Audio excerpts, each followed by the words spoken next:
Giniit ni Vice President Sara Duterte na walang gastos ang gobyerno para sa kanya tuwing bumabiyahe. Pero ang gastos para sa kanyang security. Ikinakargaan niya sa pondo ng kanyang opisina at AFP ang nagdedesisyon kung ilan. Nausisayan sa pagdinig sa hinihinging budget ng Office of the Vice President. Nakatutok si Tina Panganiban Perez. Tradisyon na sa Kamara na bigyan ng parliamentary courtesy ang Office of the Vice President kapag sumasalang sa budget deliberations. Ibig sabihin, lusot ka agad sa House Committee on Appropriations. Para sa 2026, mahigit 902 million pesos ang panukalang budget ng OVP. Much that we would like to honor the tradition that we extend to the Office of the Vice President, there are two members of the minority who would like to ask questions. It is up for Madam President, Madam Vice President, if she wants to answer or not. Yes, I waive the privilege, sir. You waive? Yes. Ang dalawang miyembro ng Makabayan, tinanong ang confidential funds ng Office of the Vice President.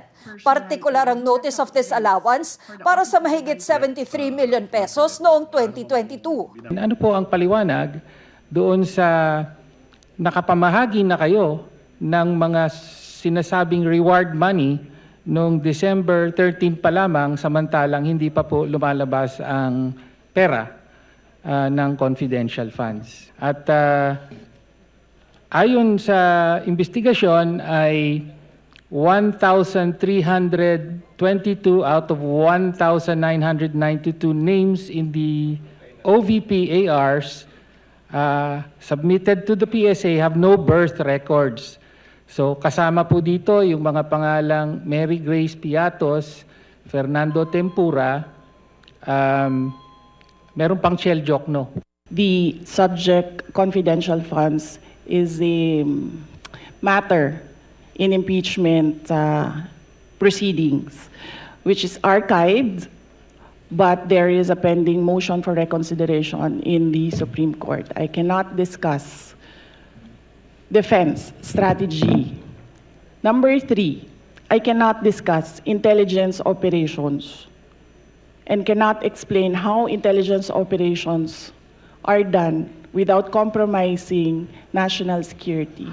Tungkol sa mga biyahe ng bise sa ibang bansa, sabi ng bise, lahat may travel authority galing sa Office of the President. No public funds were used for all my travels. I did not charge representation. I did not charge tickets. I did not charge per dime for all my travels in the Office of the Vice President. So if you can see in the breakdown of the budget of travel for Office of the Vice President, you can see that there was a zero amount for the Vice President. Paano po pinopondohan yung pagpunta, flight and accommodations ng staff and security ng OVP?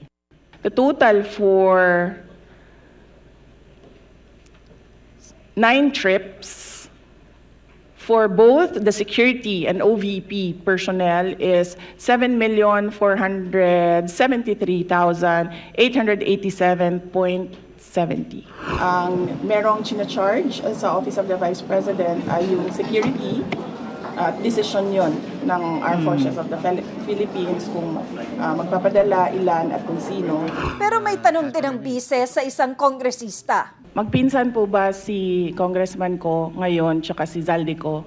I have no familiar relation po to Zaldico or to Representative Zaldico or any of their relatives po.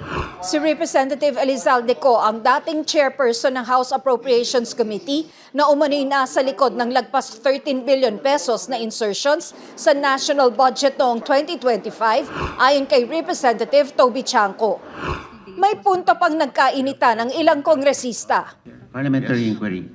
Madam Chair, I thought we're going to accord institutional courtesy to the Office of the Vice President. Bakit po natin binabanatan?